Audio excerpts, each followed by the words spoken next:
ഇത് ഇറാന്റെ കാലമാണ്, ഇസ്രയേലിന്റെ തിരിച്ചടിയുടെ കാലവും. ആ തിരിച്ചടിക്ക് ആഘാതം കൂട്ടി ചരിത്രത്തിൽ ആദ്യമായി ഇസ്രയേലിനെ കരിമ്പട്ടികയിൽപ്പെടുത്തിയിരിക്കുകയാണ് ഐക്യരാഷ്ട്രസഭ.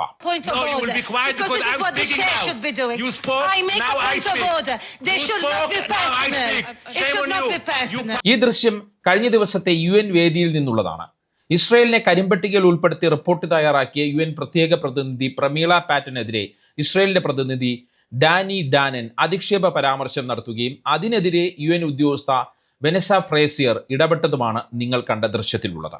ഇസ്രയേലിന് വേണ്ടി വാദിക്കാൻ UN-ൽ ആരും ഉണ്ടായിരുന്നില്ല. ഇതുവരെ ഇല്ലാത്ത വിധം നയതന്ത്രപരമായി ഒറ്റപ്പെട്ട അവസ്ഥയിലാണ് ഇസ്രയേൽ എന്ന് തെളിയിക്കുന്നതാണ് UN-ൽ കണ്ട കാഴ്ച. അതിനിടെ ഇറാനെതിരെ ആക്രമണം നടത്താൻ ട്രംപിനെ നെതന്യാഹുവും സംഘവും കുരുക്കിൽ വീഴ്ത്തിയെന്ന് വെളിപ്പെടുത്തുന്ന പുസ്തകത്തിലെ പരാമർശം പുറത്തുവന്നു. ഇറാനുമായി താൻ യുദ്ധത്തിന് മുതിരില്ലെന്ന് ട്രംപ് കഴിഞ്ഞ വർഷം ഇലോൺ മസ്കിനോടും ടക്കർ കാൾസനോടും പറഞ്ഞുവെന്നാണ് പുസ്തകം പറയുന്നത്. അതിനുശേഷം എന്തുകൊണ്ട് ട്രംപ് നിലപാട് മാറ്റിയെന്നുള്ള ചോദ്യമാണ് പുസ്തകം ഉയർത്തുന്നത്.